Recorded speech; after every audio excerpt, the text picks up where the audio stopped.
Happy Valentine's week. Oh, so it is. Oh. I should have brought like a lovey-dovey thing, but I didn't. Forgot.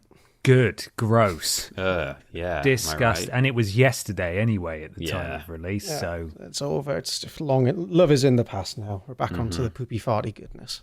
Yes. I guess depending on your tastes, you might be in with the poopy farty goodness on Valentine's. Yeah.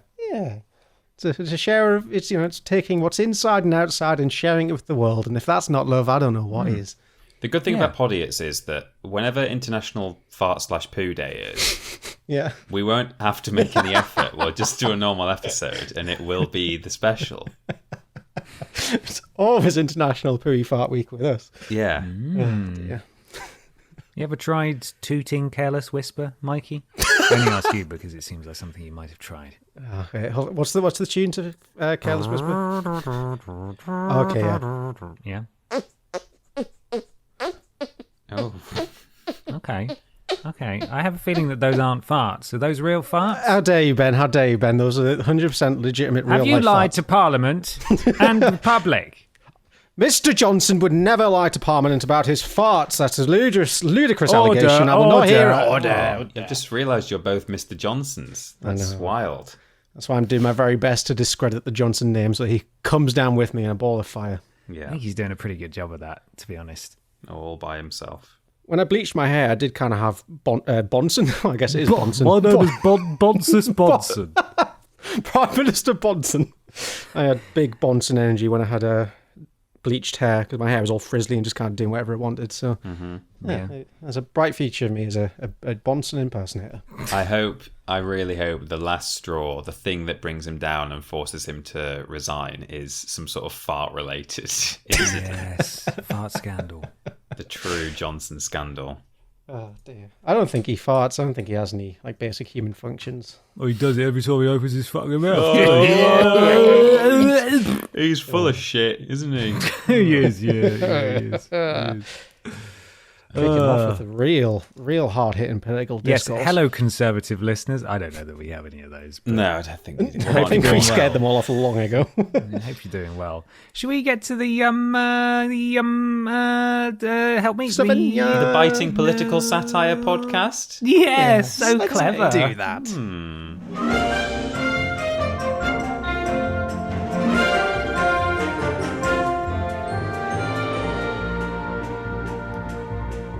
Hello, everybody, and welcome to Podiots, the official Vidiots, a podcast. It's a conversational podcast where we take some questions from you at home and obey the law of the 3 Rs, where everybody brings a thing along to talk about.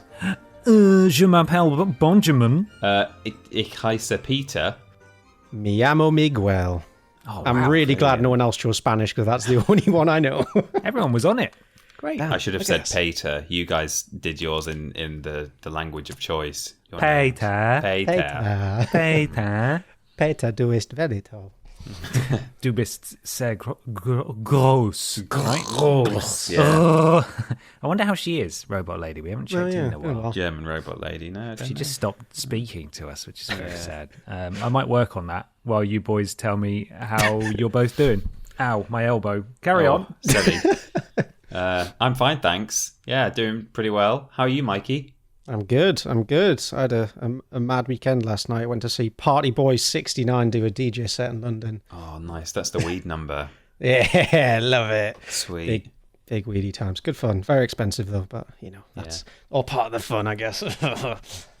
Absolutely. How are you, Ben? Yeah, I'm good. Yeah. He's just digging around in the cupboard trying to find Robot Lady at the A bit moment. more filler while you find. I'm nearly done. I'm just scrolling to German. Hang on. Right. On your I've phone, in ringing up Robot Lady, you mean? I've got her. She's here. If She's this is here. going to be Robot Man, I'm going to be very sad. But here goes everybody. Is she there? Peter, ich vermisse dich. Du bist ein riesiger, gut aussehender Junge. Oh. Boah, was für große Füße. Yes, indeed. She said 4, which I didn't think she would. 4. Oh, you actually wrote that in, did you? Yeah? What did she say, though, Peter? I've no idea. I was actually a bit concerned because my entire computer froze up while that was playing. my progress bar on my recording stopped. It required the entire computing power of the greater Newcastle area. Just to receive it, yeah. What did she say? She said, Peter, I miss you. You're a massive, handsome lad. For what big feet? well, she wasn't so good at saying For what big feet. For what big feet? Absolutely. Wow. I mean, I don't know what to say. I'm blushing. Are you? Yes. Okay. Is he? Are you full of accusations tonight, Ben? Jesus. Where were you when you were blushing? Yes or no? No. Well, I don't know. He's how good. to He's respond very to good. that. He's so good. He's had Got so you. much media training. Yeah. He apologised. Leave him alone. Did you apologise there? I just sort of said I didn't use the word sorry. So An apology is a admittance to guilt, so we don't do that here. We don't do that here. There are no apologies here. Oh, the biting satire continues, isn't it? You know, this is what people like. This is really what people want. And if you want more of this and you want to support us in doing this, you can go to streamlabs.com/Podiots donations. That's .com, by the way, not .com, which I think is maybe what I said, but I'm not sure. £3 or more. Good. Well, I've incriminated myself there, haven't I? By virtue of correcting myself. £3 or more gets you a shout out at the beginning and the end of the show, and you can join Pod Squad. Mikey has the first squad available. We start strong with Dave Benson Piss Lips. Lovely. Cook Nukem. Microsoft acquired Caroline. No, we need to keep someone independent. If it's Damn gonna be it. anyone, Caroline. We don't talk about Ben. No. Bob. Curveball here. Babby Bobaloony. Oh. Mr. Black. Pro Trainer. Don Key Dick. Oh, very, well, not very good, just good. Ben Funged My Token. Kermit the Pog. When Life Gives You Nuggies. Armani. That sounds like a new tagline for the new Armani series. When life gives you nuggies. Armani. And the very generous Arthur the Kitten. And they say, having suffered with anxiety and depression, I find comfort listening to you boys and girls. You're like a group of friends I catch up with every 2 weeks. It makes life a little easier. Thank you. Thank you, Arthur. Thanks, Arthur. Thank you. Thanks, Arthur. Thanks, Arthur. lad. Windy Miller and Lord Brotovich. Thank you, everyone. We've also got Pet Shop Man, Bog Standard, Suki, Tanned, May, Kai Contact. What is that? I think that says suck it and make contact. Make eye.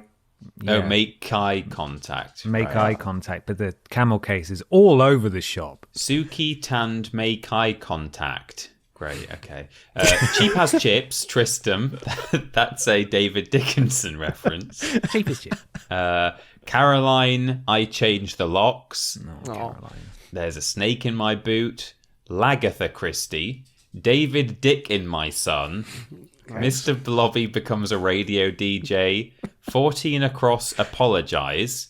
Princess Daisy's nuts. Oh, Got him. Mona Wanks. We don't talk about Kevin. No.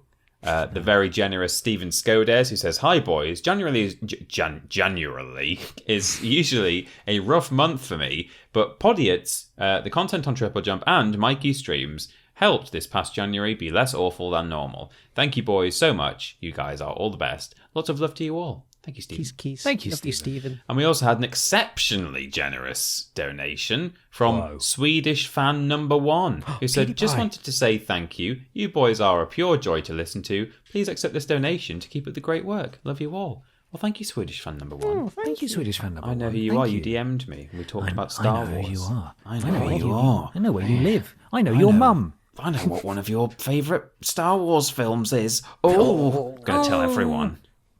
Blimey O'Reilly. Finally, we've got Shag Mike, Kiss Peter, Marry Ben. How do you feel about those? I'm glad none of them was killed. So, I mean, I'm happy. Yeah, with I mean, that. that's good, That's actually. nice. Yeah. Yeah, Brilliant. I'll take that. I like the use of the word Mike there. I think that's... no one ever calls him that. Mike. I'll only Mike. call Mike when I reach like 40. I'm Mike. still Mikey and youthful at the minute. There's a hard cut-off, isn't there? You're going to turn 40 and then everyone calls you Mike. Yeah. That's great. Okay, the next one is Cora Jade skating into my heart, which I did read as Cora Jade scat into my heart Oh, to no. begin with, which is not correct. I'm sorry. Bummer Dog, Hawkman 105, Mothman Wilson, the very generous I'm the real Mandalorian who says, "Hi, lovely boys and or girls. Thanks for keeping us all sane and laughing. My fingers are crossed that your 50th/100th episode special is a Marvel/DC style crossover combining the Triple Jump and Vidiots universes. Ashton and Mikey must meet soon to heal the world." I don't God, think it is they've ever coming been up. in the same room together. How do you know we're not the same person? Yeah. Well, we've seen compelling evidence that you might be the same person. Yeah. So By compelling evidence, do you mean people on YouTube making unwarranted comparisons? well, just sort of injuries and knife Yeah, etiquette that's and true. That's true. spilling and stuff like that, you know. It's You just, two it's just cannot be allowed in the same kitchen. That's all I'm You also saying. can't read things out loud. So oh, we are the same person. could be. Yeah, I think there's a balance there when you got the two straight men and you need like the wacky third one. But having two straight men and two wackies, that's a Can't recipe have for two disaster. wackies. That's too No. many. Yeah. It's ridiculous. You want Too two many. straight men and one person who's not straight. If they so wish. A linear.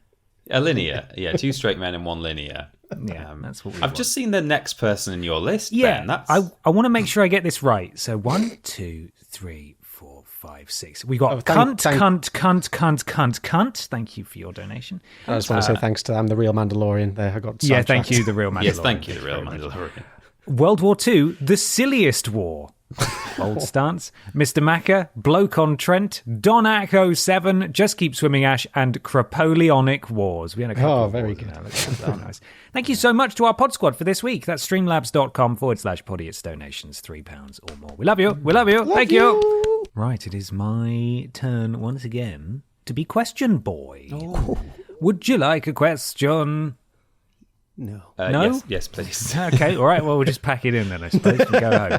This is from Chloe Elizabeth at Oh Fruit Cake. I don't know why I paused on Twitter. Who said, "I've listened to every episode of Podiots, and I don't think we've ever had a question about hair. Are you happy with your natural hair colour? Ever considered dyeing it? Is there a style you'd like to try if you were brave enough? Love you, bye." Oh, That's a good question. here's a sore subject for me at the minute. I think the hair loss is finally kicking in, and no, is it? yeah, I think it started kicking in like alongside with the pandemics. I'm not sure if that exacerbated things, but it's not here to stay. That's the problem. So hence why I now wear a lot of hats. I'm not too bothered about it. I think it might be funny to look bald. I'll ride the humour train of it, I guess. I'm Is sorry, I your- shouldn't have brought this question. Yeah, really touched a nerve. It's fine. Is your maternal grandfather bald, Mikey? Yes, very, very light wispy hair. So Right. I've inherited that from him. Cheers, Ian. Nice That's one. what they say. Maternal grandfather. I don't know why. Well, it's something to do with like you as a boy, you inherit a major baldness gene, or don't if you don't from your mother's side. So yeah, I plan not to reproduce just to stop this gene in its Yes. tracks. I'm doing my bit. You could rock it, like Andrew from Cultaholic. Yeah. As soon as Oh, he yeah. started to bowl, just shaved it all off, and I can't remember what he looks like with hair anymore. Yeah, No. I think it sells that thing of like, oh, I look so different, but like majority of people you meet, they just only know you as a bald man. And Yeah. plus, I get the added fun of being able to slap hand sanitizer on my head. Always wanted to Yes, do. you can do that. You Have could to remember to wear sun cream though on your head. Remember, Oh, Jules cool. used to have Oh. that issue sometimes. He'd be like, "Oh, I need to watch what I'm doing. It's a sunny day." yeah, sun cream your dome. You could also cosplay as Jason Statham or Vin Diesel or The Yeah. Rock. Or Wallace. Oh yeah. Or Wallace again. There I don't have to wear a swimming cap this time. Just Yeah. bam, paint myself white and I'm done. Yeah, I've never been too adventurous with my hair. Bleached it a couple of times, and the upkeep got a lot. So I've just reverted to my natural brownie blondie. I quite like it. it. I used to be blonder than I am. It doesn't bother me that I'm not, but it kind of, I think like when I stand next to other quite fair-haired people, like Ben, for example, like when people do drawings of us or make us in games or whatever, Ben is naturally they make him decidedly blonde, and I think on my own, if people look at me, they would say, "Yeah, you're kind of blonde to an extent." I would say you are blonde, but then when I stand next to a proper blonde person, they think that I've just sort of got mousy kind of middle ground hair. Sorry, Peter. That's okay. Yeah, it's all your fault specifically. You fucked it up for us. Some people think that. I think again, they often draw you as ginger. Which is I was not going to correct. say they often draw me as ginger, and I'm not sort of like defensive about that, or like I wouldn't mind if I was, but no, I'm not ginger. Like I'm not saying it like that, but I'm just not. Like if you want to be factually correct, I'm not. I don't have ginger hair, but like I wouldn't mind if I did. But yeah. I thought the word for like people who don't like gingers is this Clemenophobia. I've just googled it and I think is it? I've just googled it. Nothing's coming up. Fear of clementines. Yeah, I think it's. I got told a lie years ago and I've carried it with me this entire time. Oh no! Damn, that's a shame. That one about the fear of long words is a lie as well. It's like hypogiganta lexo something it's like got like 60 letters in it, and it's like an ironic thing, but it's a joke. I think it's not real. Like the fear of words that spell the same forwards and backwards or whatever the hell those are called. Are those hippodromes? Palindromes? What are those? Palindromes. Hippodromes. You said hippo and I was like, I swear there's like a hippodrome thing. That's a fear of cyclists. That's a venue, isn't it? It's something like that. Yeah, that's a velodrome. Oh yeah, I can't get that right. There's like one of those, but it's this stupid word that's like phobia backwards. It says phobia. Slapped on. Yeah. I don't know if that's real. Probably have you ever not. wanted to dye your hair, Peter? No, I've never wanted to dye it. I mean, I wouldn't necessarily mind, but I've never thought about it. Maybe I would try it dark, like quite dark, give that a go. I've never been dark haired, or maybe I'd go, bleached tips, not frosted tips. Ooh, frosted tips, hell yeah. Very cool.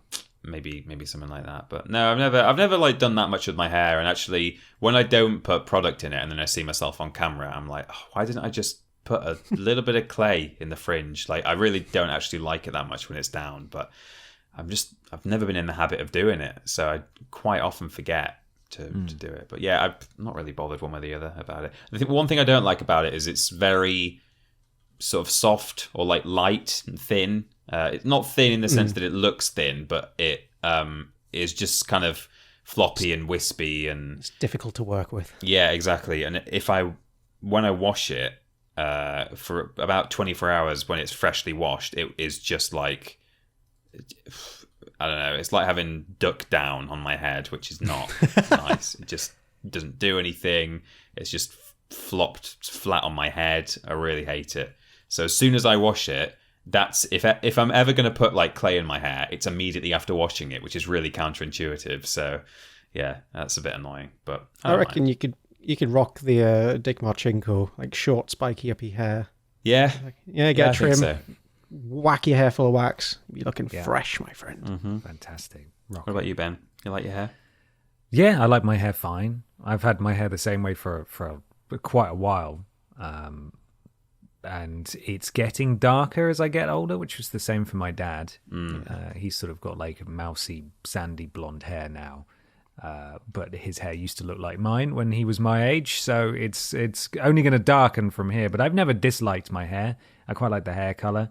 It was easy pickings for bullies, Milky Bar Kid, etc. Even though, right, there was another kid on my bus who was slightly younger than me and wore glasses and looked just like the fucking Milky Bar Kid. Wore a cowboy hat every day. It wouldn't have really been becoming of me saying, look, that guy's a way easier bully target than me. Go bully him.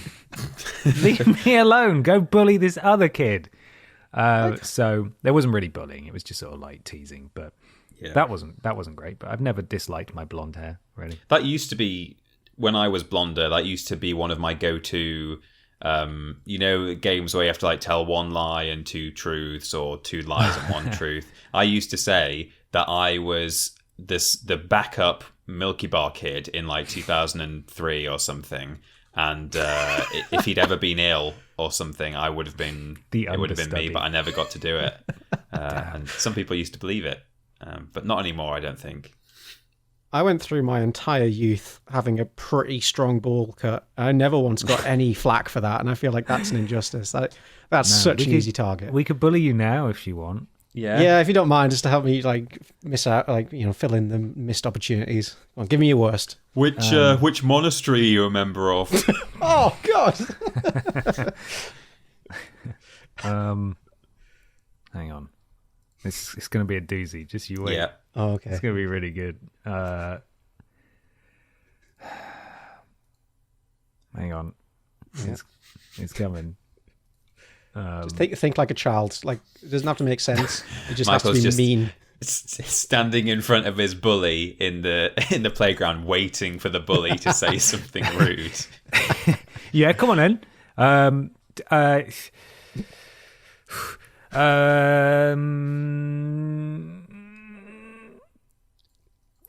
can't do it. It's quite hard, actually. I've been thrown off because one of you has just tweeted the Milky Bar kid, and he's just staring at me now.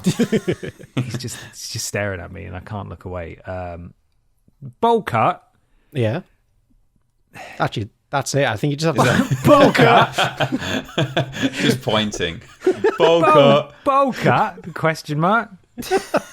That's it. Perfect. You nailed it. I think you've kind of epitomised childhood insults. Wondering, wouldn't it? It would leave you wondering afterwards. Like, what the fuck did he mean? You just resign yourself and go, yeah. Maybe I am a bowl cut. Bowl cut. Bowl cut. Wow. Awful. I did want to dye my hair green briefly. Ooh, wow, nice. really? Went through that stage, but that was secondary school, and I ended up fascinating, brilliant story. And no, I ended up not doing it. Was that fun? Did you enjoy that ride? Was that a fun ride? Are you going to go for the Frank Ocean luminous lime green? Let's see. I've just put a picture of it in there. For some reason, he's holding a green baby. I don't know where that's a green come from. baby like that. No, more sort of I don't know how to describe it. Sort of more toxic green. Oh yeah, Like really green. Wow. I don't know. Yeah. It was a very brief phase, and I'm glad. Sort of Billie Eilish hair.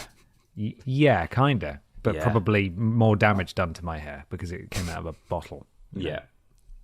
But I never did it. Never dyed my hair, and probably never will at this point, unless I get a role as fucking Superman or something. That's in the works, by the way. Going to be Superman soon. You auditioning as Superman? Yeah, big time. I'm going to be Superman soon. Bowl cut. Bowl cut. Bowl cut. Brilliant. Great. Who would like to do a thing? I've got a thing that I'm very excited to share with you. I think it's fascinating. Ooh. Really, really bigging it up before we get Fucking better going. be.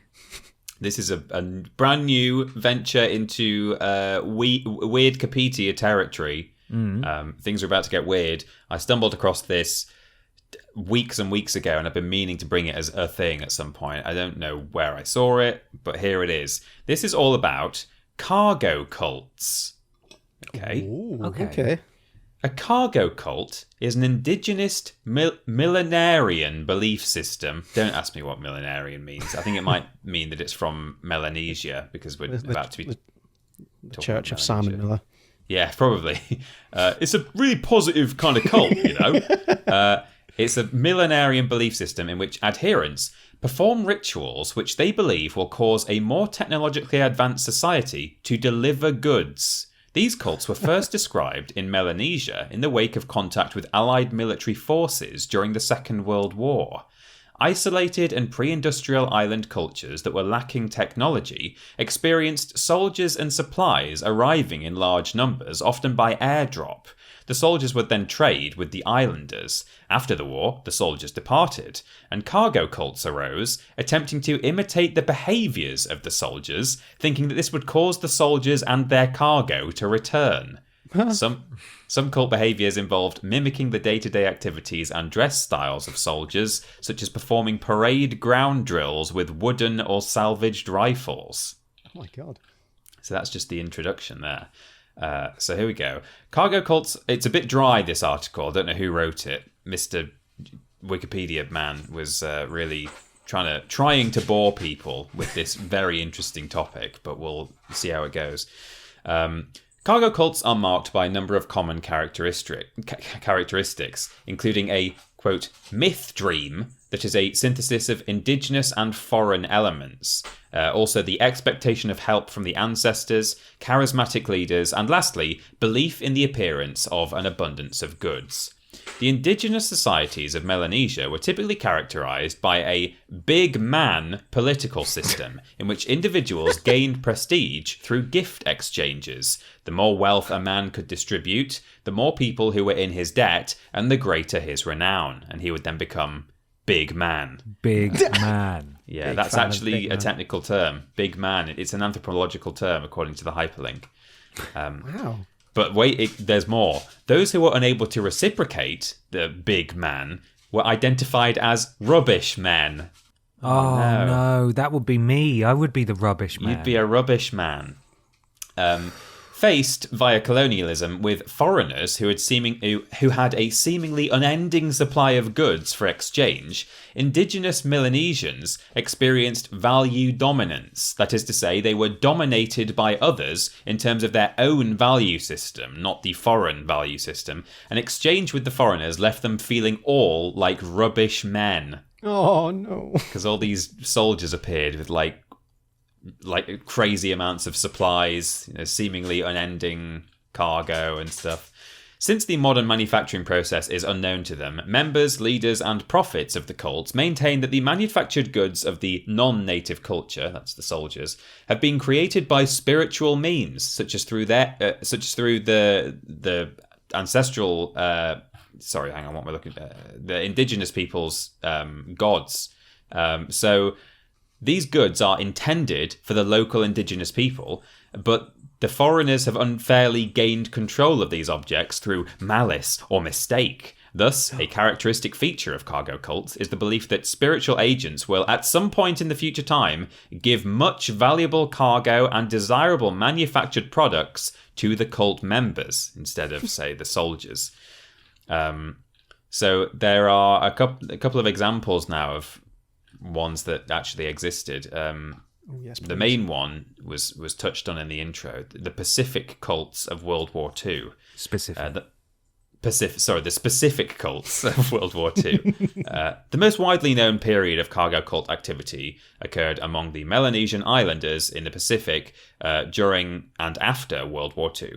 A small population of indigenous people observed, often directly in front of their own dwellings, the largest war ever fought by technologically advanced nations. The Japanese distributed goods and used the beliefs of the Melanesians to attempt to gain their compliance, and later the Allied forces arrived in the islands. The vast amounts of military equipment and supplies that both sides airdropped to their troops or airlifted to the airstrips on these islands meant drastic changes to the lifestyle of the islanders, many of whom had never seen outsiders before. Manufactured clothing, medicine, canned foods, tents, weapons, and other goods arrived in vast quantities for the soldiers, who often shared some of it with the islanders, who were their guides and hosts. This was true of the Japanese army as well, at least initially, before relations deteriorated in most regions. That's got to be a hell of an introduction for those guys. You can see why they'd form a lot of religious beliefs around it. Like, the God's dropping gifts from the sky, and it's filled with all this amazing technology you've never seen before. That's the thing. Like, you would never have. I would never have predicted that this could. You would never think that this would be a thing. But when you just see it laid out like that, it makes total sense that, of course, these indigenous populations just saw all this stuff arrive, and they were like, "This is some kind of, deity-related event. Like, what is going on here?" So the John Frum cult, one of the most widely reported and longest lived, formed on the island of Tanna Vanuatu. Tanna Vanuatu. This movement started before the war and became a cargo cult afterwards, lasting decades. Cult members worshipped certain unspecified Americans having the name John Frum or Tom Navy, who they claimed had brought cargo to their island during World War II, and whom they identified as being the spiritual entity who would provide cargo to them in the future. So that started during World War II, but it carried on into the 70s and I think perhaps later on. They had this memory of these Americans coming in during the war, and they thought, they'll be back. They'll bring that cargo. There's a segment called Post-War Developments here.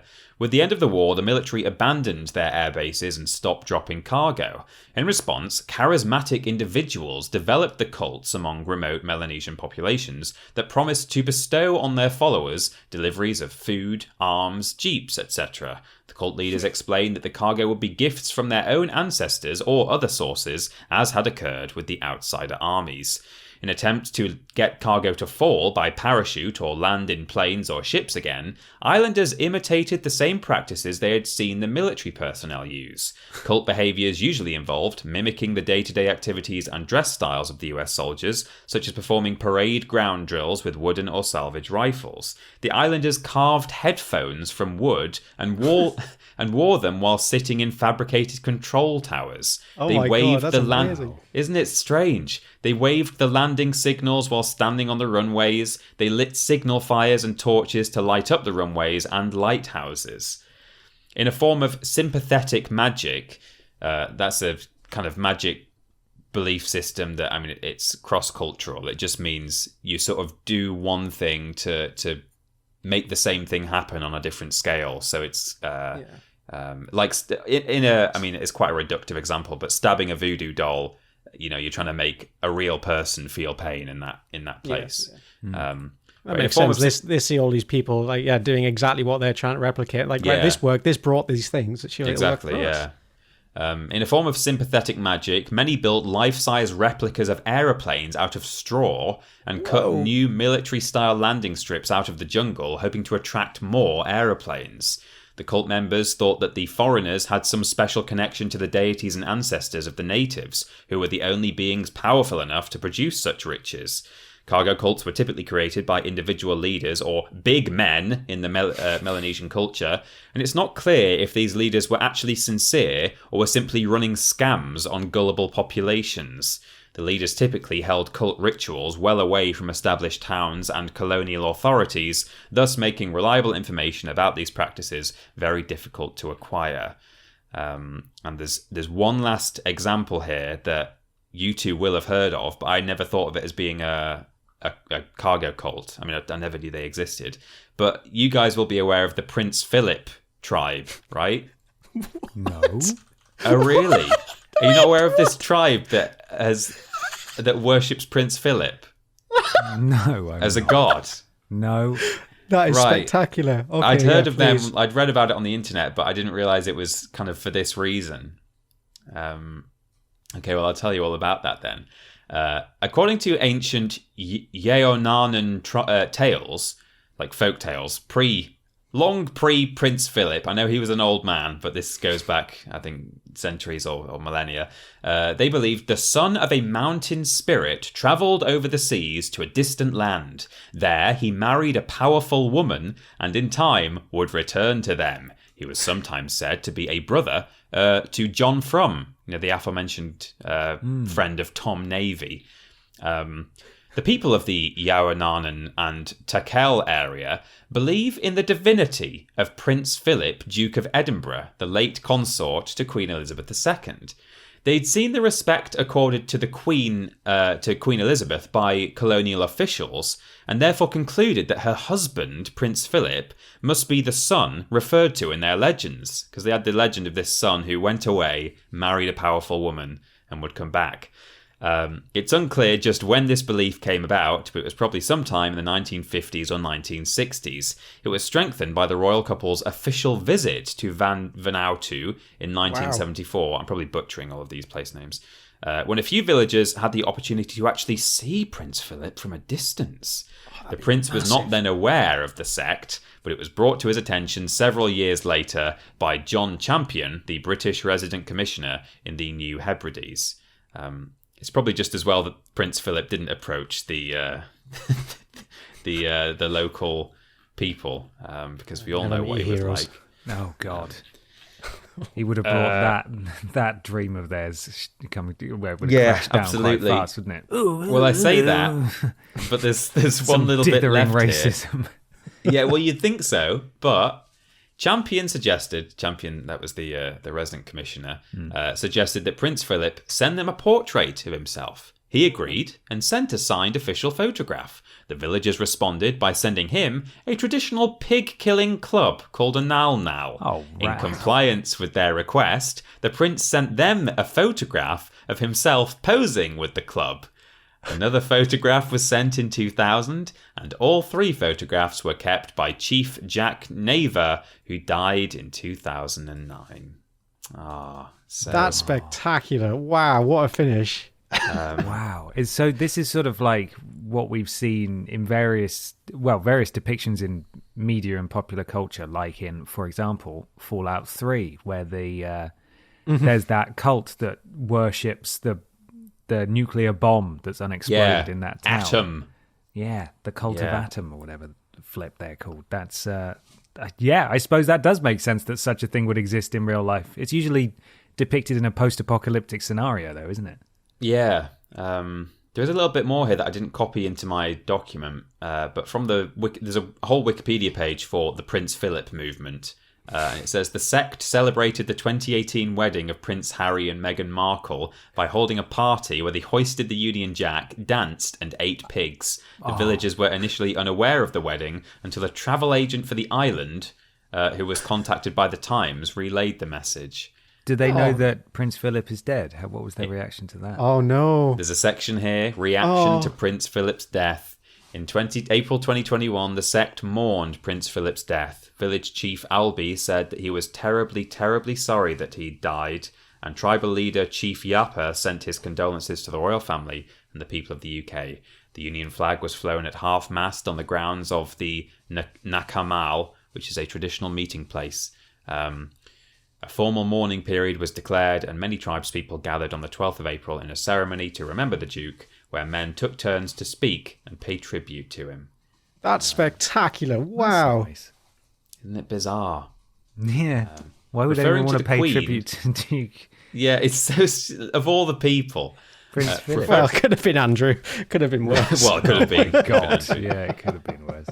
Referring to the Queen, Chief Jack Malaya said that though the Duke is dead, they still have a connection with the mother of the royal family. Many of the tribesmen believe that while his body lies at rest, the Duke's soul will return to its spiritual home, the island of Tana. There you go. That's amazing. Wow. That's amazing. I mean, it makes sense as well. Like, it's not like that's straight. I mean, it's strange to watch. Strange to logical. Yeah, exactly. You can see where it's all coming from. See it from their point of view that just these planes arrive and they've never seen a plane, probably not even seen, any outsiders at all, and it's just dropping stuff from the sky. Of course, it is going to be seen as some kind of divine event. So bizarre. It's been quite heartbreaking for them to rebuild planes and Out of runways. straw, yeah. So much effort. Like, any day now, it's going to happen. Just keep building; it'll happen. Mm-hmm. Oh, man. Yeah. Wow. Thank you much, Peter. Peter. Thank you, Peter, for your thing. You're very welcome. I hope you enjoyed it. Did. It's time for another question. This comes from the Vidiots Stan account at Vidiots on Twitter. If you meet Billy Ray Cyrus IRL in a lift or something, would you tell him that you made 2 YouTube channels that center around a character named after him? Imagine stood in a lift and just he's like minding his own business on the way to his performance or something, and just this man turns to him, hey Billy, big fan, look, we've got this little pink walrus, right? And like there's a 5-minute backstory, right? So you like had sexual relations with the walrus? You have the duration of one fucking lift ride to explain it to him. I would probably tell him if I was going to be trapped in a lift with him, but I don't think I'd. If there was only like a minute, if he can't possibly run away from you, then yeah. I just imagine that conversation. I mean, we know that Dave Benson Phillips is already sort of aware of us, and he wants us to leave him out of it. So, and he's not even as an integral part of the whole multiverse, really. No. Peter and I often talk about the fact that at some point, Billy Ray Cyrus will be caught or incriminated in something that causes him to be cancelled and sort of stripped of his popularity and goodwill. And I know that was sort of the entire fucking point of Billy Ray Walrus. Was Scandal pending. Scandal pending, very much, for Billy Ray Cyrus. But it hasn't happened yet. But in the meantime, we forged ahead and we did Vidiots, and now we're doing Triple Jump, and Billy Ray Walrus is right there at the center of it. We've legitimately had conversations about what we should do if Billy Ray Cyrus's name becomes dirt. Yeah, it's like a little manila envelope labeled like DEFCON 5, which is where smash glass, not to be in case of scandal. Yeah. Would you keep him? He's so far estranged we'd just from the rename him. character. He'd just be Billy the Walrus or Billy. He'll be Walrus. Billy the Walrus or something. Yeah. He's not. We're not getting rid of him. Walrus. But it's a very real possibility. Assuming he's not cancelled though, and we bump into him, I wouldn't tell him because he'd probably want money for it. Right? Yeah, you've taken my likeness and built an empire on this. There's a good chance that he might sue. Using that clip of him saying, yeah. I mean, that's the closest. I mean, in a way, it's a good thing what he says, but he sort of tiptoes around scandal territory in that very phrase. So he's asked by Larry King, I think. He says, "You think that you sort of struggle to raise your kids?" And he goes, "Yeah, I probably could have been a lot better parent." And then goes on to say, "I probably should have taken a belt after my kids at some point, but I never could whip my kids." Okay, well that's something. And it's like, okay, well I'm glad you're saying that you didn't and couldn't, but the fact that he says I probably should have beaten my kids is a bit of a statement to make. I didn't know that was the context to it. God. Yeah, it means he should have got his belt off and whipped them with his belt. Yep. Well, we're very glad you didn't, Billy. Yeah. I think the answer is though that I wouldn't tell him. Nah, I don't know. I don't know how I could. Yeah. Even I think at most no, big fan of your work. Leave it at that. Wouldn't ask for a selfie. Yeah. Just loved Old Town Road. Brilliant. So good.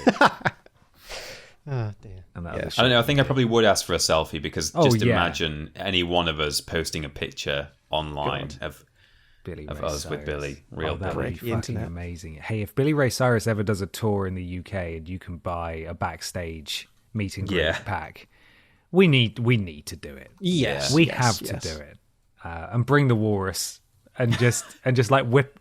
Don't show it to him, but whip it out just as the photo's taken, so he doesn't have enough time to examine it. The fuck is that? Is that me? Is that me on a Beanie Baby? Not Beanie Baby. What is it?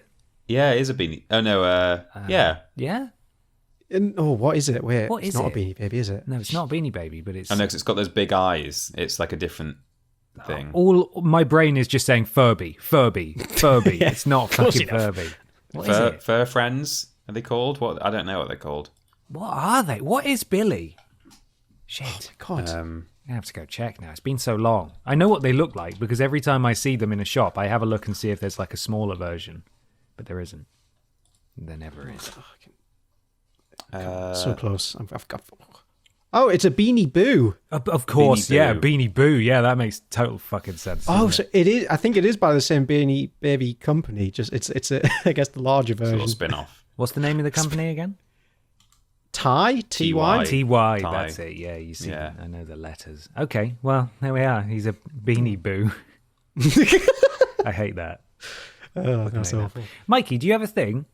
Yes, I do. But before I get to the thing, I've got a ferret who's rustling around in the background. I'm just gonna sort them out. All right. Okay. No problem. Back in a second. All right. Hey. Hey. This is important business. Hey, You stop that back there. stop rustling. Why did you even get that? Disgusting. What's he going Keep to do still. to stop it from rustling? Is he going to strap it down or something? Yeah, they probably should have taken a belt off to the ferret, Yeah, I think. so. But he never could whip his ferrets. He never could. No, me neither, actually. I couldn't either. No, yeah. Couldn't whip my I don't have to because one of them is trying to suffocate themselves with a plastic bag. Oh my god. good. Well, that's Stop it, Probably please. could have been a lot better parent. Yeah, no, really, you could have done. I intervened. I come today with a tale of human triumph. Oh my god! All right, sorry, they found another bag, guys. Okay. Seriously, I'm about to tell them. Why? Well, where are wait. they getting these bags? I don't know. It's going to be some kind of human triumph soon, but Yeah. Until then, yeah. nothing. We'll just have to wait and listen. As he fights Okay, we're back. sorted now. You good? I've removed all noisy objects from the vicinity. Brilliant. Well done. Okay. Anyway, as I was saying, I come today not with a tale of plops, poos, bums and farts, but with a tale of human triumph. Today, I want to talk about the real-life Lord the Fly story that happened back in the 60s. It's Oh not. my God, okay. It's really like holy shit. This is actually kind of incredible. So, with that, I'll get rolling. Okay. This story starts with Peter. Yes. Peter. Not you, Peter. The Peter Warner and his youngest son of Arthur, one of the richest and most powerful men in Australia. Back in the 1930s, Arthur ruled over a vast empire called Electronic Industries, which dominated the country's radio market at the time. Peter was groomed to follow in his father's footsteps, but instead, at the age of 17, he ran away to the sea in search of adventure and spent the next few years sailing all around the world. When he finally returned 5 years later, the prodigal. There's no. It's just a. Yeah. The prodigal son proudly presented his father with a Swedish captain's certificate. Unimpressed, Warner Sr. demanded his son learn a useful profession, and he said, "What's easiest? Accountancy." Arthur lied. Peter went on to work for his father's company, yet the sea still beckoned, and whenever he could, he went to Tasmania, where he kept his own fishing fleet. It was this that brought him to Tonga in the winter of 1966. On the way home, he took a little detour, and that's when he saw it. A minuscule island in the Azure Sea, Atta. The island had been inhabited once, until one dark day in 1863 when a slave ship appeared on the horizon and sailed off with the natives. Since then, the island has been deserted, cursed, and forgotten. But on this particular trip around the island, Peter noticed something odd. He peered through his binoculars and he saw burnt patches on the green cliffs. In the tropics, it's unusual for fires to start spontaneously. And then he saw a boy, naked, hair down to his shoulders. Instantly, alarm bells are ringing. This is highly unusual, to say the least. Okay. This wild creature leapt from the cliffside and plunged into the water. Suddenly, more boys followed, screaming at the top of their lungs. It didn't take long for the first boy to reach the boat. "My name's Stephen," he cried. "We've been here 15 months. What the hell? Yeah, it's absolutely insane. We'll get into it, but I'll go into how they prep for it and how they actually survived, and it's like mind-boggling. I don't think I could do 10% of what these guys did. So the boys, once aboard, claimed they were students at a boarding school in Nuku'alofa, the Tongan capital. Sick of school meals, they decided to take a fishing boat out one day, only to get caught in a storm. A likely story, Peter thought. Using his two-way radio, he called in to Nuku'alofa. He said, "I've got 6 kids here." He told the operator. "Stand by," came the response. 20 minutes ticked by. Finally, a very tearful operator came on the radio and said, "You found them! These boys have been given up for dead. Funerals have been held. If it's them, this is a miracle." And now we get into the actual story. So the protagonists were 6 boys: Sion, Stephen, Kolo, David, Luke, and Mano. All pupils at a strict Catholic boarding school in Nuku'alofa.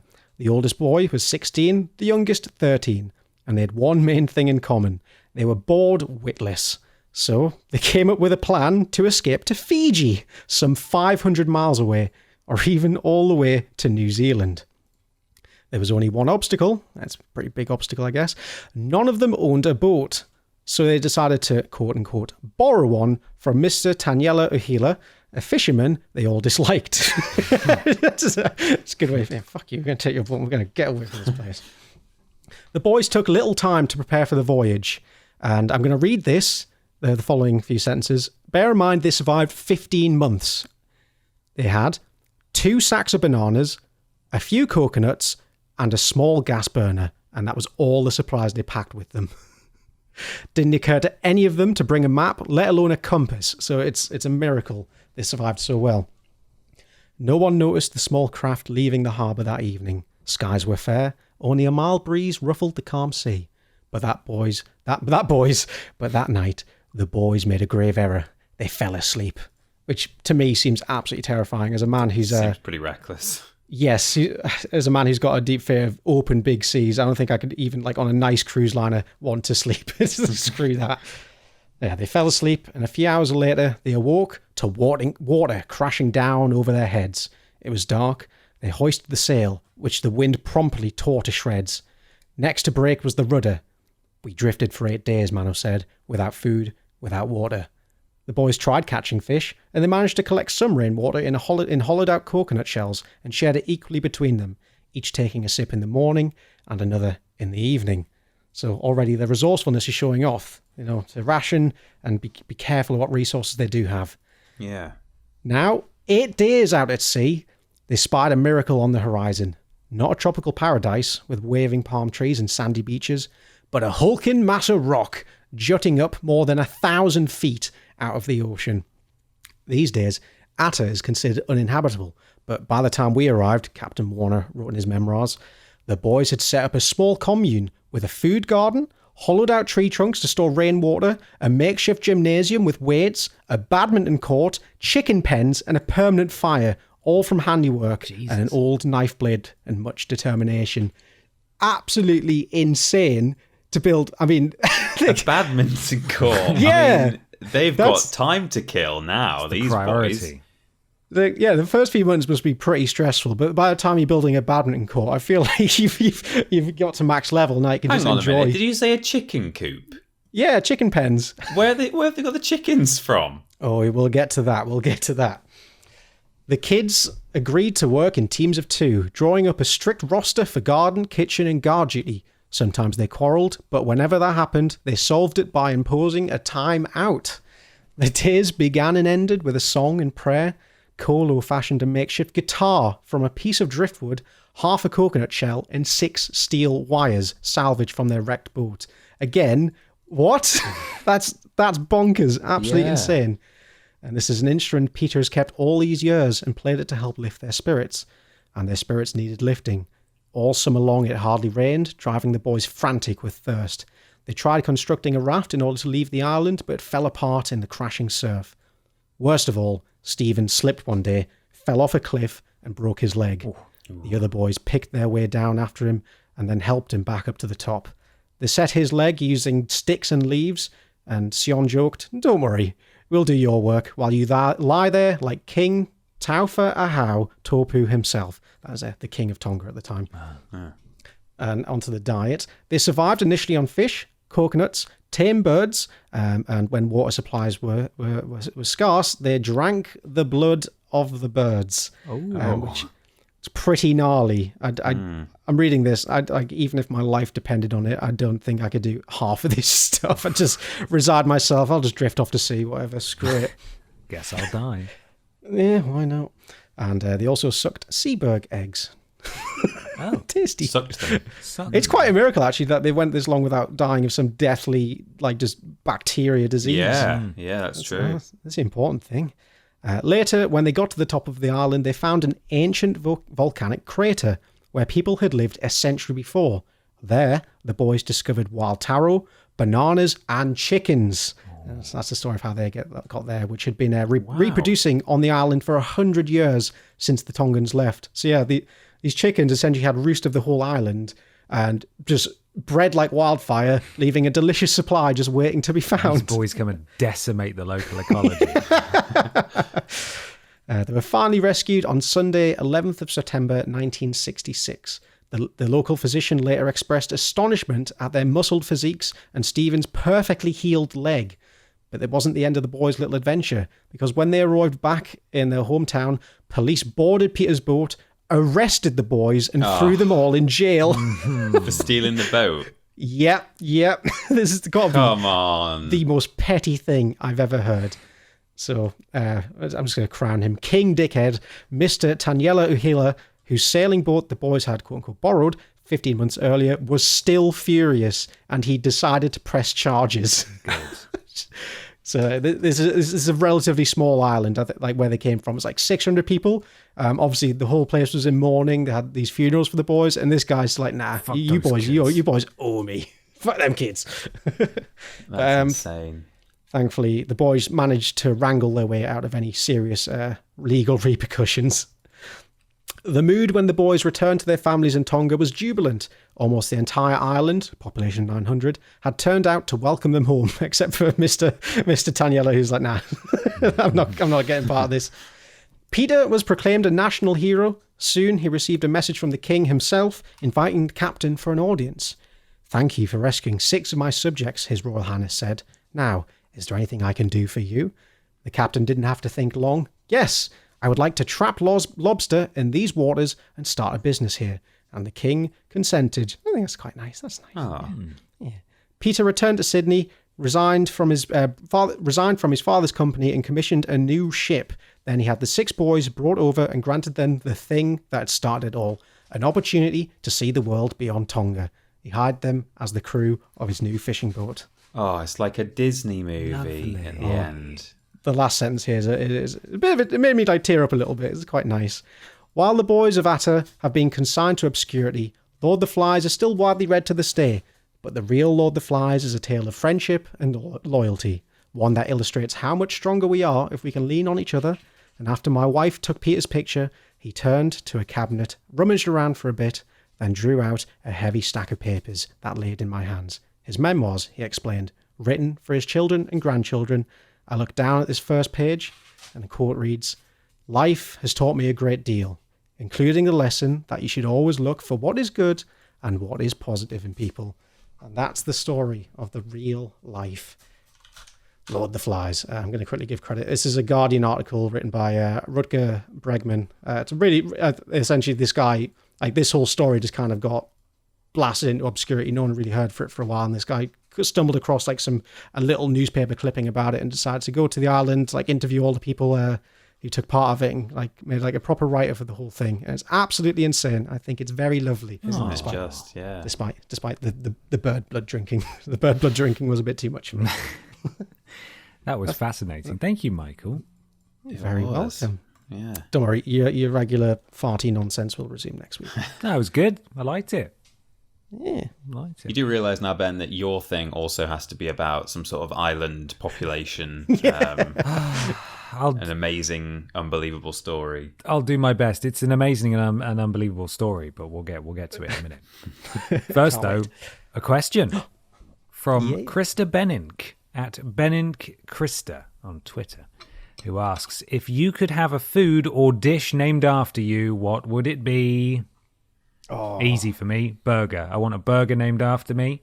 Some kind of, I'd have to think about what's in it, but I want it to be a burger. A banger. Banger. Or a fucking, what's it called? Like a greasy spoon at the side of the road. You know, you see them set up at the side of motorways and stuff, and lay-bys, not motorways, but dual carriageways and stuff. Yeah. One of those. Maybe they're fried bread. Oh, yeah. But you know, like my greasy bread that I made that time. Oh, yeah. The oily bread. bread. Yeah. Ben's oil bread. And they're like, it's actually quite nice. It's not as bad as the inspiration. I'm picturing that on the menu. You know, like in McDonald's, you can supersize things. So I can have the fried bread, but can I potter it, please? Yeah, can I potter my oil bread, please? Really? You're going to be laid up feeling sick for 2 days? Yep, that's what I want. Need an excuse to get off work. Oh, this is I'm not tricky. sure what I would want. Do you know, Mikey? What's my favorite food? I feel like I'm always a big fan of tacos, but feels like if I'm going to have something named after myself, it's got to reflect me and my cultural heritage, not just stealing the best of another one and slapping my name on it. Okay. I know, the Johnson. Bread, chips, bread, chips, bread. Squish it down with a rolling pin. You got yourself a Johnson. Oh Dry as hell. Delicious. That sounds unpalatable, Michael. That's the point. And you get like a bowl of ketchup to dip in it, and yeah, that'd be nice. Wow. Have you ever made like a triple decker sandwich at home? It's it's like a really enthralling, exciting process. Then you start eating, and it's just regret. Like a Scooby-Doo. It's probably quite kind of difficult deal. to eat. Yeah. Yeah. No, I never had a I used to do triple that as digit sandwich. I used to do it as a kid. I like whenever I had a sandwich, I insisted on it being as flat as humanly possible. So that's where the Johnson element comes in. Rolling pin it down. Like every sandwich I ever had, I'd put it on a table, use my full force, and get it down to like the size of a bit of paper, and it makes it taste so much better.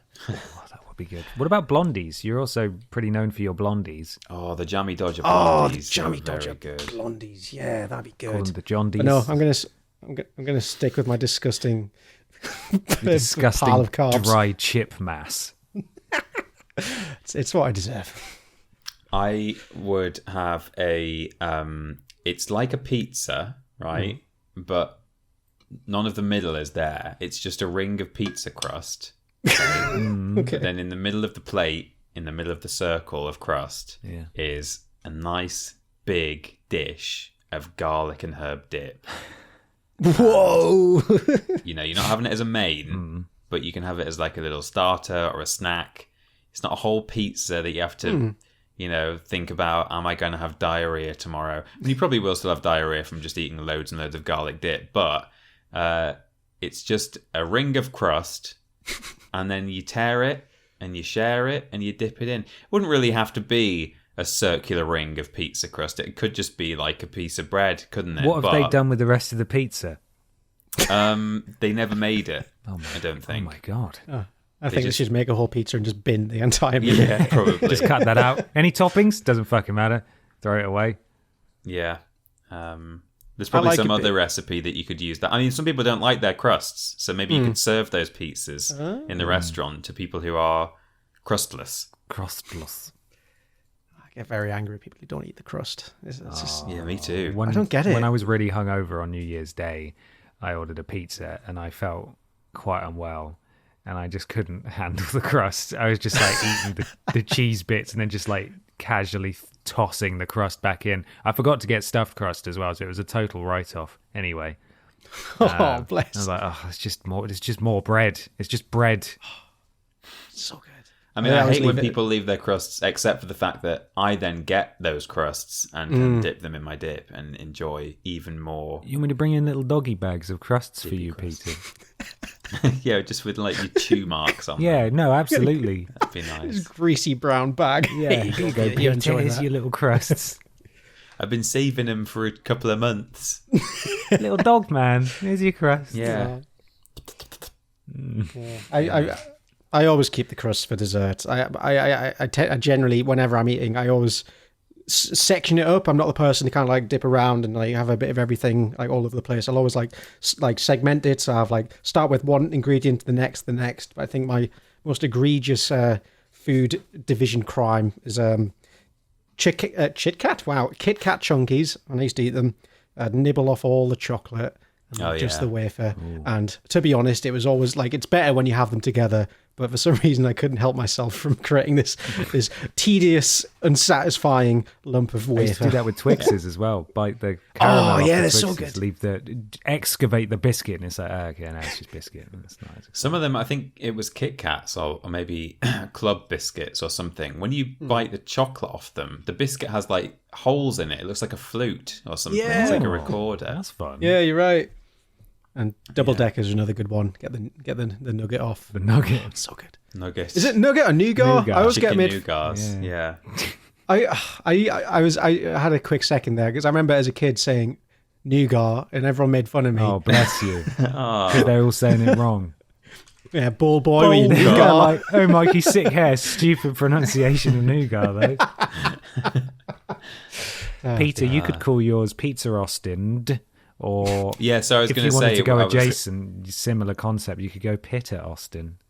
Oh. As you're just after I bread could do with Pitch dip. Austin. I was going to nice. say it would be called the Pizza Austin or something like that. Yeah, Yeah. that's good. Nice. That's good Cute. stuff. Are you ready for my thing? Oh, yes, please. Yes. This is a thing that I have stolen from timesnownews.com. I think it's a relatively recent write-up, but it's about a story from 2002. This was written by, the website's not formatting properly, so I've just got loads of lines of text. Thad Brilliant. Roberts. Thad. No, it's not. Saumya Agrawal, maybe. I've ruined Where that. did Thad Roberts come Thad from? Roberts is the subject of the article. There's a tiny failed to load JPEG image, and next to it says Thad Roberts. So that's Right. So I'm getting confused. This website is not loaded at all. Here we are. Thad Roberts, the NASA intern who stole lunar rocks to have sex on the moon. Oh, hell yeah. Wow. Okay. Here we go. Buckle up. The moon rocks collected by Apollo astronauts are among the most valuable substances locked up in NASA facility. Back in July 2002, a NASA intern decided to steal some moon rocks to have sex on the moon. Thad Roberts, a promising intern at NASA, once hoped to be the first man on Mars. However, that dream was put aside after he noticed a sizable quantity of moon rocks being kept at NASA's lunar lab in Houston, Texas, under somewhat insecure conditions. Roberts came up with a plan to steal 101 grams of moon rocks, valued at how much do you think they were worth? How many? 101 grams? 101 grams. I'm going to say, I'm going to go a gram, so about 100 grand. Yeah, I was going to say about hundreds. I'll go higher in that case. I'll say $500,000. How much, sorry? $500,000. Sorry, not $500,000. Yeah, $500,000. $500,000. You're both very wrong. Valued at some $21 million. So that he could literally give his girlfriend the moon. Oh. Oh my, that's a He lot. wanted to lay the lunar samples out on a bed and have sex on the moon. That was his goal. Okay. He even managed to get in touch with a Belgian amateur mineralogist who expressed interest in buying some of the rocks. Sexy, sexy rocks.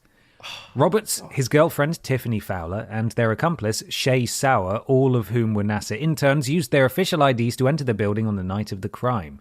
When they reached the safe, Roberts realised that the rocks were as insecure as he thought. I think maybe it's meant to say weren't as insecure as he thought.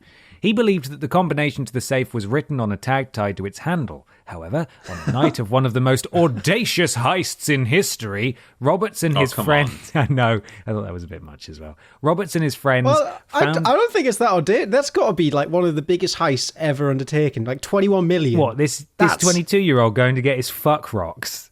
The most audacious heist in history.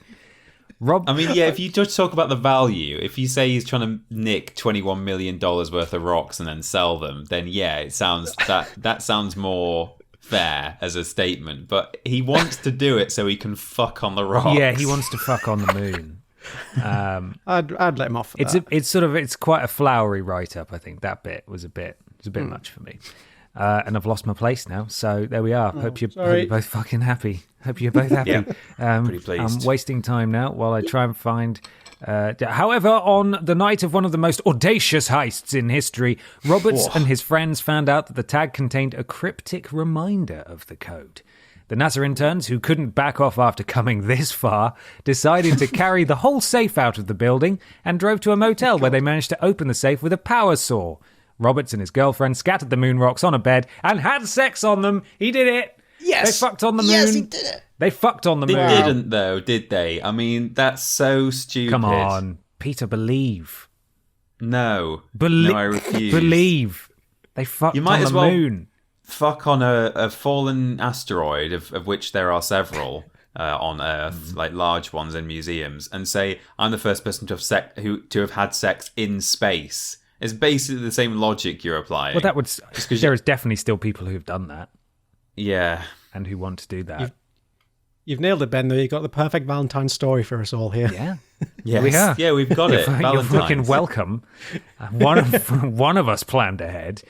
According to the FBI's report on the Moonrock Caper, the young thieves did more than just try to sell off a collection of lunar samples worth as much as $21 million. In the process, they also contaminated them, making them virtually useless to the scientific community. Not completely, though, which I think is interesting. Not sure what the research would be. They could do studies on, how semen reacts. Yeah, sex with juices. moon dust. How do they go with the moon rocks? They also destroyed 3 decades worth of handwritten research notes by a NASA scientist that had been locked in the safe. That's not good. God. Meanwhile, Roberts, using the alias Orb Robinson, had negotiated the sale of the rocks with the Belgian mineralogists for prices ranging up to £5,000 per gram. So you weren't that far off. Whichever one of you thought it was about 10,000. That was Peter. Bang on almost. He was going to meet the Belgians' American relatives at an Italian restaurant in Orlando, Florida on the 33rd anniversary of the Apollo 11 moon landing, July the 20th, 2002. It turned out that the Belgian mineralogist contacted the FBI, who took over his end of the deal as American relatives and trapped Roberts in a sting operation. There, Orb and 2 partners were arrested and the moon rock successfully recovered in their nearby hotel room, according to the FBI report. The 3 NASA interns entered guilty pleas. Roberts was sentenced to more than 8 years in prison for his role in the moonrock caper, as well as a separate offence of stealing, and it doesn't go, we might have to cover this in the future, as well as stealing dinosaur bones from a museum in Utah. I would be the first man to fuck on a dinosaur. You would though, right?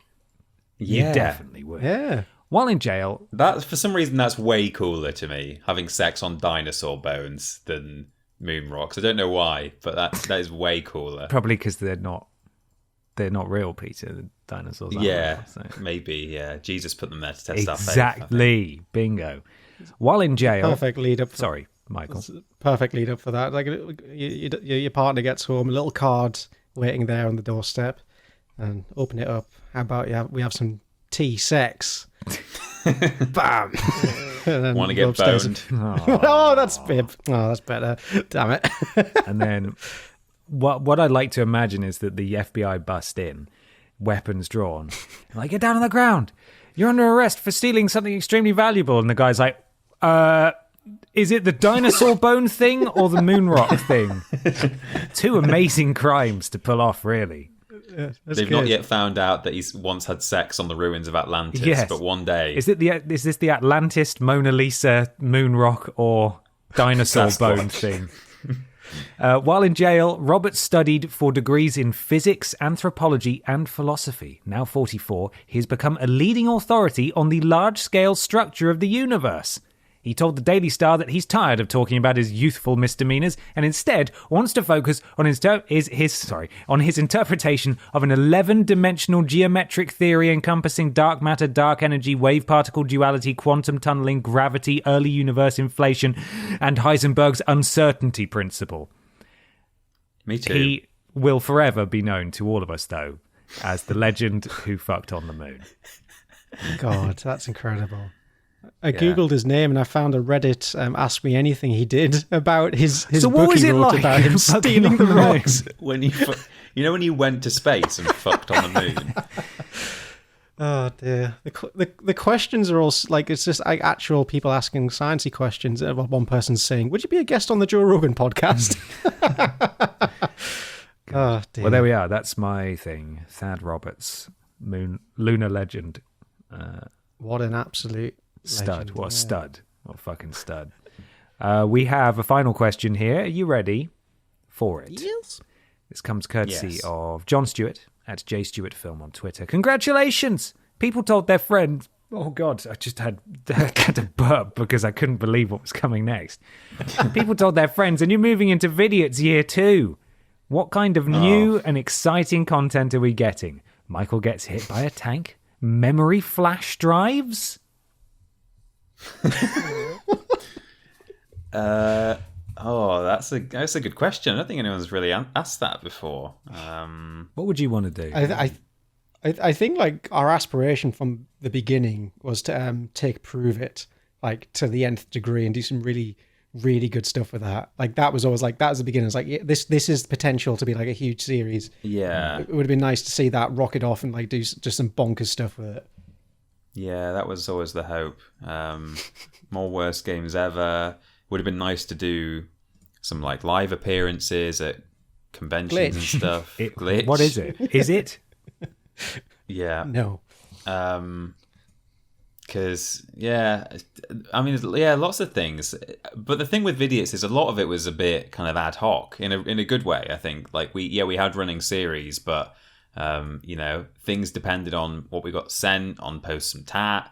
and what was going on around the office and stuff. So yeah, it's kind of anyone's guess what we'd be doing, really, but we'd still be doing Worst Games Ever, no question. And yeah, perhaps some wild prove-its with a bigger budget and stuff. Not us plodding around in a river making sandcastles. Going, ow, ow. You've played Call of Duty, now watch us shoot Nerf darts at each other in Dunster. I think, maybe that's like getting away from the point of, like, the Vidiots point, at least. Like, a well-produced, expensive, amazing prove-it wouldn't have the same charm as those low-budget hijinks. I think maybe a well-produced, expensive prove-it, but with us still being shit. Like, if we could invest in, like, really good camera equipment and maybe, like, some extra hands to help us shoot and edit, but the actual challenges could still be a little bit like we're wearing eggs.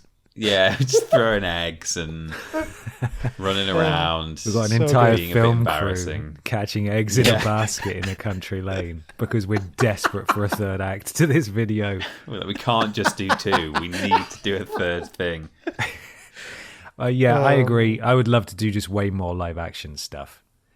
That's what I'd like, and that would have been lovely. What would you classify, like, the worst meal ever video as? Because whatever that is, more of today, that video. Oh, I watched it the other week, and, like, I had tears streaming down my face. I genuinely think that is the best thing that went out on that channel. It's so good. God. I was just thinking about the intro you made with the chicken nugget faces. It is bean time. Is still one of my favorite moments. Yeah, I'd say it's more of a sketch than anything else, isn't it? Because it was totally we had a rough idea, but it was totally ad-libbed as we went. It was very awkward. Did we do that because I don't think... Was it out of necessity? Were we short of an episode, or did we? No. I think we just did it because we wanted to. I don't know why we did anything. I don't know why we did anything that we did. It replaced Worst Games Ever that week, but I think it's just because we wanted to. I think it was a grand substitute. Yeah, just more live action. I think more silliness. If we had an unlimited budget and we could just do. Well, the thing is, we didn't have a budget anyway. Apart from our wages, which was our downfall, us being paid. But like if we could have continued into a second year as we were, we would have come up with some really stupid shit. I'm sure. I would have liked to have gone to other places. Just gone to a random town. The lingering doom of losing our jobs. Big neighbour's cat energy. Just rock up. Hey, we're in Sheffield this week, just shooting something really stupid. Come say hello. Yeah, that'd be great. Like a road trip of all the worst places in the UK. That'd be a great series. It's the channel that never was, right? Can you we will just never know what could have happened. We know we built something very special in we do 8 or 9 months, and that was it. And then it was done. And no blame being thrown around here at all. But what could have happened if there was a second year? What could have happened if we continued as we were and continued to attract? Because we managed to find close enough to, near enough to 50,000 strange people who liked the strange things that we were doing. If we had another year. And all the people, pretty much everyone in the office would say to us, like, it's interesting, it's unique, it's funny content. It's well, it's certainly interesting in some way. But it's like unique and it's funny, and we were constantly being told by the guys we were working around and girls that we were doing the right thing in that sense. It's just that I guess it was just a bit niche and a bit hard to. It wasn't YouTube algorithm friendly. No. We've had this conversation many times, but you can have all these people telling you you're doing you're doing great content, but if YouTube isn't saying that, then you're in trouble. Yeah, we need to get our Patreon set up properly for a start. That probably would have been like that. That would have been good, but hey, we'll never know. One thing we have had a brief chat about, and I'm sure we'll talk about once we finish recording, is that we'd like to get into the diary some sort of big joint stream of the three of us at some point this year. Because it's been long enough. Well, we haven't done anything together on camera for a long old time, so we will look into that. Yeah. Well, thank you so much for listening, everybody. We really appreciate it. I believe there's some sort of shop ? I think Bowl you're cut? right. Oh, what, sorry? Bowl cut. Bowl cut? cut? Yeah, fine. Bowl cut, Doesn't not bowl hurt any cut. less. Store. Wait, hold on. I'm just quickly checking the York's Twitter in case there's a discount going around at the minute. Nope, you're stuck paying full price. But my God, what value you get from paying full price. If you head over to store.yogscast.com, you'll find a wonderful bounty of prints, pillows, shirts, hoodies, just absolutely anything you can imagine. And the best bit of all is you can get some silly Vidiots and Podiots related stuff printed on their products, and you can wear and use them in day-to-day life. We got t-shirts, we got hoodie, we got mugs. It's a veritable bounty. Go check out the Vidiots section of that on store.yogscast.com and treat yourself to some goodies. I never got myself the Podiots Legend t-shirt, and I'm really upset about that. I need to actually merch. I don't think. I could probably hook you up if you wanted to. No, I'm all right, actually. Yeah, I don't have the want latest stuff that's on there. I've only got the old ones. I don't want it. The old Vidiots. Don't want any of it. So, That's fine. I'll check on eBay. That seems So there's a shout. Yeah, on there's eBay. probably a few Gonna floating pay around. over the Is odds. there anything on there at the minute? Oh God. No, sadly not. No. Phew. Thank goodness. That's a shame. Hey, YouTube, Twitter, Facebook, all.com/Vidiots official. Vidiots official. bit.ly/Vidiots official Discord. Go see our Discord. Go say hello. There's a Podiots thread now. Yeah. There's like 5 people in it. As people slowly start to remember that they joined the Vidiots Discord 4 years ago. I'm like, oh shit, yeah, this is still a thing. So go check it out. What have you sent? What have you put there, Michael? What's that there, Mike, in the chat? This is some bootleg Vidiots merch. It's not boot. I think we am should. a Vidiots girl. That's not Vidiots merch, is it? Surely. It's Vidiots I like yellow. it though. It is Vidiots, yeah. It is actually. I like that. I think we should release that. Like Rip it reprint off. and- Yeah, yeah, Yeah. yeah. But don't sell it in boy variety. No. I am a Vidiots Can we girl. use that exact photo on the listing? Yeah, Just can we on get that someone's printed on a carpet? cake and then take a photo of the cake and put it on a shirt? Oh, I've got sad news actually. The Asda cake printing station is no more. That is in- devastating news.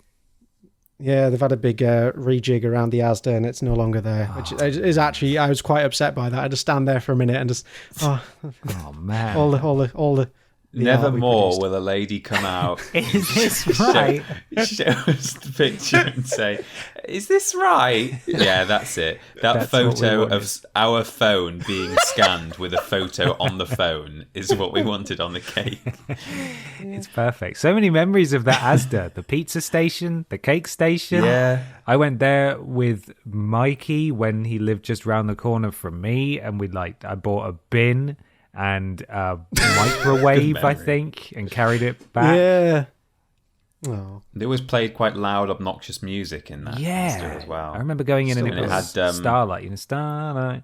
Oh yeah, and it had UV, it had like purple light in the bathroom so that you can't find a vein to inject yourself. Yes. It always annoys me. Yeah. Yeah. Oh, it's annoying. My last 2 visits to that Asda, they've played Phil Collins in the Air Tonight, which like when you think of it, you just think of the drum solo. You forget about the 6 minutes of just ethereal like Yeah. that leads up to it, and it's the weirdest shopping experience you could ever have. It's weird. so good. Yeah. And on the way back that time, that old lady crashed into my car, as spoken about on an episode of Podiots. Didn't know how the lanes worked. I was like, "You're in the wrong lane." She's like, "No, you are." You are. And then her, I'm assuming, daughter said, "Well, no one's hurt, so shall we go?" I'm like, yes, I suppose so. Fine. It sounded really like a bad crash, but when we got out and looked, there didn't seem No to be a damage. single No mark. damage. Invincible vehicle over here. Yeah. Hit you with no dent. You were wrapped in bubble wrap, though, to be fair. Yeah, true. Finally, twitch.tv/Vidiots official. Occasional charity live streams on there. We'll try and get something penciled in for all 3 of us soon. Streamlabs.com/Podiots donations. £3 or more to get a shout out at the beginning and the end of the show and join Pod Squad. Mikey, kick us off again. Dave Benson Pisslips, Cook Nukem, Microsoft acquired Caroline. We don't talk about Ben. No. Babby Bobalooney, Mr. Black, Pro Trainer, Don Key Dick, Ben funged my token, Kermit the Pog, When Life Gives You Nuggies, Armani, The Generous Arthur the Kitten, Windy Miller, And Lord, is it Brotovic or Brotovich? I think I always say different I things. think they're interchangeable. Lord's Brotovictoria. Brilliant. Brotovictory. Yeah, great. Yeah. Yeah, there we go. Also, Pet Shop Man, Bog Standard, Suck It and Make Eye Contact, Chief as Chips, Tristram, Caroline, I Changed the Locks, There's a Snake in My Boot, Lagatha Christie, David Dick in My Son, Mr. Blobby Becomes a Radio DJ, 14 Across Apologise, Praise Princess Daisy's Nuts, Mona Wanks, We Don't Talk About Kevin No, the very generous Stephen Skodes, and the very, very generous Swedish fan number 1. Thank you. We've also got Shag Mike, Kiss Peter, Marry Ben, Cora Jade, Scattin Into My Heart, Bummer Dog, Hawkman 105, Mothman Wilson, the very generous I'm the Real Mandalorian, Cunt, World War II, The Silliest War, Mr. Macca, Bloke on Trent, Don Echo 7, Just Keep Swimming Ash, and Crapoleonic Wars. And that, right there, is your Pod Squad for this week. Thank you so much, all of you. Once again, streamlabs.com/Podiots donations, £3 or more. Get a shout out at the beginning and the end of the podcast. Peter Austin. Yes. What came out on Vidiots 4 years ago this fortnight? Years ago, 2018, everybody. I mean, one video that I don't think we mentioned at the time, but on the 12th of January, we had the Vidiots announcement. We are the Vidiots.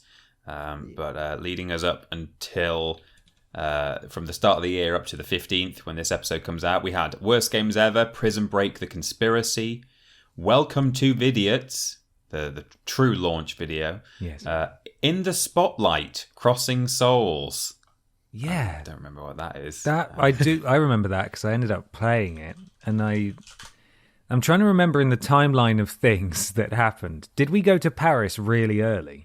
Yeah, it was pretty early. Yeah, I think it was around that time that we did the In the Spotlight, maybe. Were we in Paris when the channel launched, or was it we went super close? I think we went first immediately afterwards. Yeah. It's coming up in this run of videos. We then had the Vidiots Welcome and Q&A Extravaganza, Post Some Tat Episode 1, Prove It Cooking Mama 3 Part 1. It's a good one. Then it was the Paris vlog, Le What's Next De Focus 2018. Yes. Where we sort of got in trouble and we drank too much and had a great time. We had a fantastic time. Memory cards, February the 12th, State of Emergency, Aliens, something or other, and it's ... after that. Probably Colonial Marines, I don't know. Prove It, Cooking Mama 3, Part 2. That's gameplay as well. In the Spotlight, Vampire. That was at Paris, wasn't it? Yes, it was, yes. Post Some Tat number 2, We've Got Stickers. In the Spotlight, Greedfall. Mm-hmm. Nintendo Labo is brilliant, creative fun for all ages. And the most professional video we've ever made, I think. It was pretty good, that video. Yeah, it was, it was professional in the sense that it was a mutual arrangement as well. Brand ambassador. It's so funny being sat at a table with someone who's like a dad with kids, has a family friendly YouTube channel, and then 3 grown-ups who joke about I could build it faster than you. Yeah. And that brings us up to the 15th of February. So There you go. That's everything that happened in not just this fortnight, but from the start of the year up till now. There's that amazing photo of the 3 of us in front of the Labo booth holding our little cardboard creations. Yeah. I've still got my little wallet with, when you get the certificate. Did you get your regular certificate? It's this is to certify that Peter finished his Nintendo Labo course. And then the photo of the 3 of us. Oh, brilliant. Good deal. Thanks, Nintendo, for giving us a Switch after that. Yeah, they did give us a Switch. Madness. Still got it. It lets us do coverage for Triple Jump now. It's excellent. So, wonderful. Mikey, where can people find you on the internet? At Parrot Boy on the Twitter and also on Twitch. I stream every once in a while, and on my Twitter you'll find some lovely meat face stickers that I got printed. So anyone anyone who's in Bristol, keep an eye out for those over the coming months. I'll be slapping them around in whatever fun places I can find. If you find one, do send me a picture. That'd be a lot of fun to see. Incredible. And Peter, where can people find us on the internet? Ben and I are still doing silly things on YouTube over at Team Triple Jump, just like we did at Vidiots 4 years ago.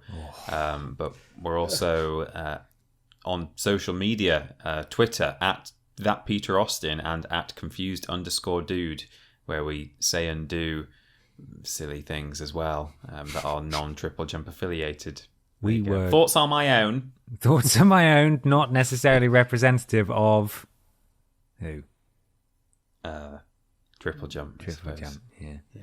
You know, Peter, we were 25 when we started Vidiots.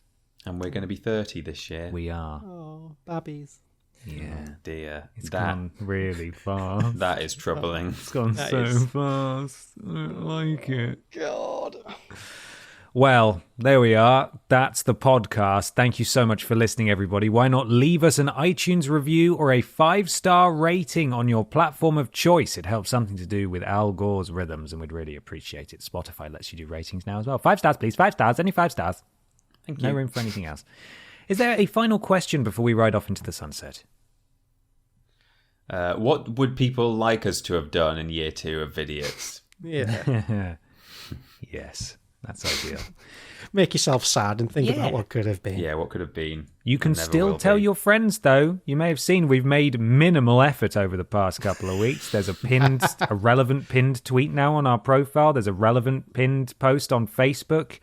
We're now labeling each Podiots thread so you can find them. So it's not just, a picture of Dave. No. Yeah. We don't have a website yet, and at this rate, it'll never happen. But, hey, tell your friends. We'd appreciate it. Right, look after yourselves, everybody. We'll catch you next time. Bye. Bye-bye.